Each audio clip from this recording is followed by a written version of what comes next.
guys, today I want to share with you how I make my own animal-based sunscreen using tallow. I like to use tallow because it is not so heavy like shea butter or cocoa butter would be, so it's not going to be greasy and heavy on your skin. I'm making this to use mostly just on my face, so I don't want it to be too heavy, and that's why I'm using tallow for this. This is going to be safe to use for babies and small children, so you don't have to worry about all the other toxins and ingredients that you can't pronounce in store-bought sunscreens. So for our ingredients, we have tallow. This is grass-fed beef fat that I rendered, and because it is grass-fed, it is more yellow than what you would find at the store. Then we're going to use raspberry seed oil, carrot seed oil, and then we need non-nano zinc oxide. And I'm going to add some beeswax to make it waterproof, just in case I decide to take the kids to the pool or something like that. So I'm going to measure all of my ingredients into my double boiler, and then I'm going to melt them down on my stove.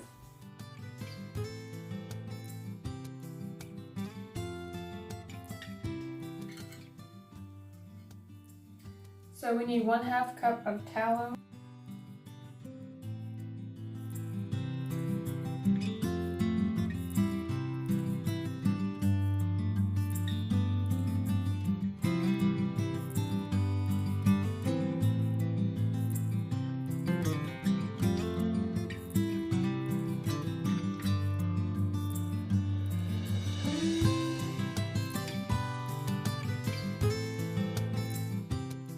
Now I'm going to add 1/2 cup of raspberry seed oil. I'm going to take this out of the top so I can pour it faster.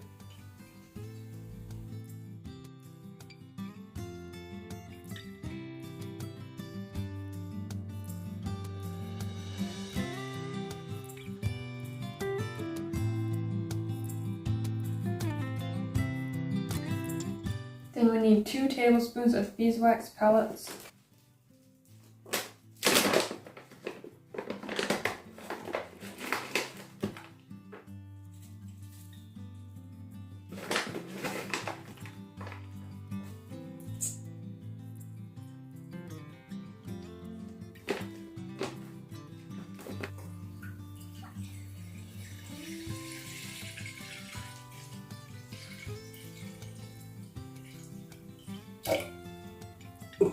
I have about 3 inches of water in my pot here, so I'm just going to put it on high and let it come to a boil, and then we're going to just let it simmer until everything is melted.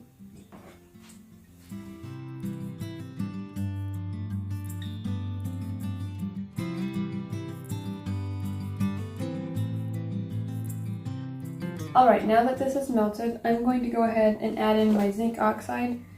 Make sure you're using the non-nano uncoated zinc oxide powder. If you have a mask, it would probably be a good idea to wear one because you don't want to inhale the powder. I don't have a mask, so I'm just going to try to be careful and not make a mess with this.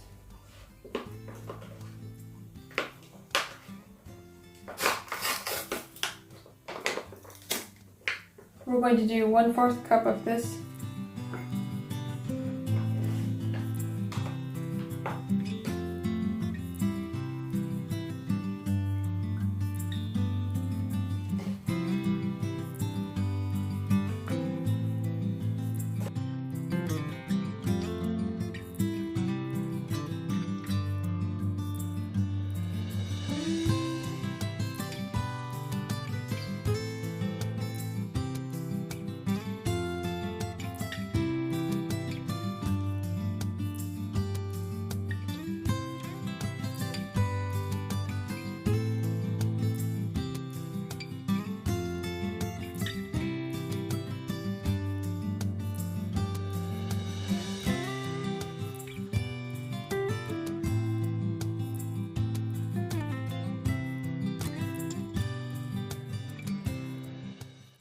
My last ingredient is the carrot seed oil. I'm going to do 50 drops of this.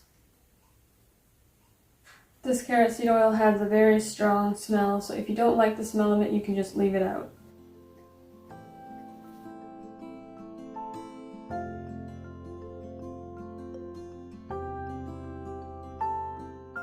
Alright, now that we have everything mixed together, I'm going to add it into my jars. If you want your sunscreen to be more light and fluffy, you can wait until it's cooled off a little bit and then you can whip it with a handheld mixer or put it in your KitchenAid. And that'll make it more like a body butter instead of just like a solid oil. I'm just going to skip that step and put it right into my jars, and then I have to come back every 15 to 30 minutes and stir it while it cools so that the zinc oxide doesn't all just settle at the bottom of the jar. I'm just going to give this a quick whisk to make sure that everything is mixed together very well.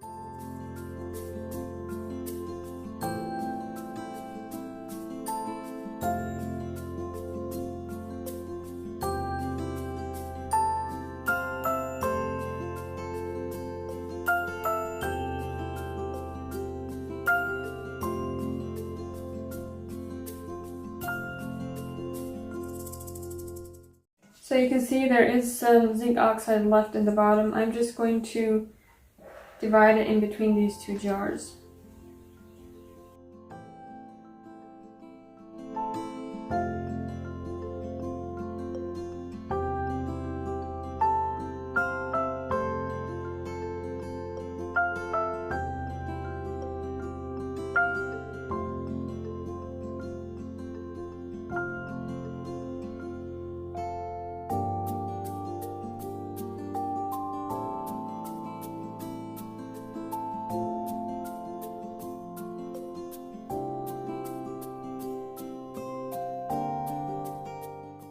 Alright, now that we are done, I'm just going to set these aside and come back and stir them every so often until they have set.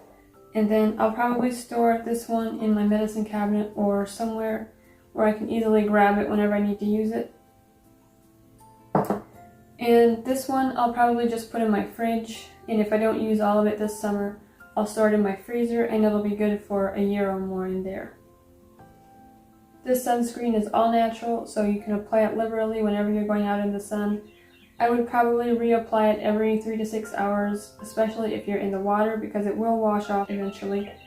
This sunscreen has an SPF level of roughly 30, so if you want more than that, you can add more zinc oxide.